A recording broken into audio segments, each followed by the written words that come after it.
Friends, Daaku Maharaj block buster అవడంతో బాలయ్య గారు full ఖుషీగా ఉన్నారు. ఈ మూవీ బ్రేక్ ఈవెన్ కావడమే కాదు, 100 కోట్ల షేర్ వైపు పరిగెడుతోంది.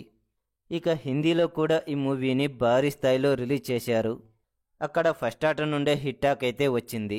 మౌత్ టాక్ పెరిగిందంటే మాత్రం ఈ సినిమా భారీ స్థాయిలోనే కలెక్షన్లు కొల్లగొట్టే అవకాశాలు ఉన్నాయట. ఇక బాలయ్య గారు ఈ సినిమా తర్వాత ప్రస్తుతానికి అఖండ తాండవం చేస్తున్నారు. బాలయ్య బోయపాటి కాంబినేషన్కు విశేషమైన క్రేజ్ అయితే ఉంది. వీరి కాంబినేషన్లో సినిమా వచ్చిందంటే చాలు, సరికొత్త రికార్డ్స్ క్రియేట్ అవ్వడం ఖాయం. ఈ మూవీని ఈ ఏడాది దసరా కానుకగా రిలీజ్ చేస్తామని ప్రకటించారు చిత్ర బృందం. ఇక ఈ మూవీ తర్వాత బాలయ్య తన తర్వాతి సినిమా కన్ఫామ్ అయినట్లు వార్తలు వస్తున్నాయి. ఇది బాలయ్య కెరియర్లో వస్తున్న 111వ సినిమా. గోపీచంద్ మలినేని ఈ సినిమాకు డైరెక్టర్.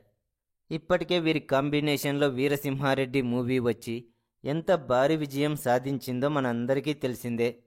ఈ సినిమాలో బాలయ్య గారిని సరికొత్తగా చూపించడంలో గోపీచంద్ మలినేని సక్సెస్ అయ్యారనే చెప్పాలి. ఇప్పుడు మరోసారి వీరి కాంబినేషన్లో ఒక పవర్ఫుల్ స్టోరీతో మూవీ రాబోతోంది. ఇందులో కూడా బాలయ్య గారు 2 విభిన్నమైన పాత్రలు పోషించబోతున్నారట. ఇక మొదటిసారిగా బాలయ్య సినిమాకు సంగీతాన్ని అందించబోతున్నాడు అనిరుద్ధ్. ఇక ఇప్పటికే ఈయన సంగీతం అందించిన సినిమాలు ఎంత భారీ విజయం సాధించాయో మనందరికీ తెలిసిందే. ఈయన సంగీతానికి ప్రత్యేకమైన ఫ్యాన్ బేస్ కూడా ఉంటుంది. అలాంటిది బాలయ్య సినిమాకు పని చేయబోతున్నాడు అంటే అంచనాలు ఏ రేంజ్లో ఉంటాయో అర్థం చేసుకోవచ్చు.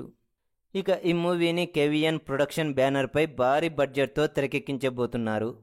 బాలయ్య గారి బర్త్డే సందర్భంగా ఈ సినిమాకు సంబంధించిన అఫీషియల్ అనౌన్స్మెంట్ వస్తుందని తెలుస్తోంది. ఈ మూవీకి సంబంధించి ఏ అప్డేట్ బయటికి వచ్చినా కానీ సోషల్ మీడియాలో మాత్రం ఓ రేంజ్లో వైరల్ అవుతోంది.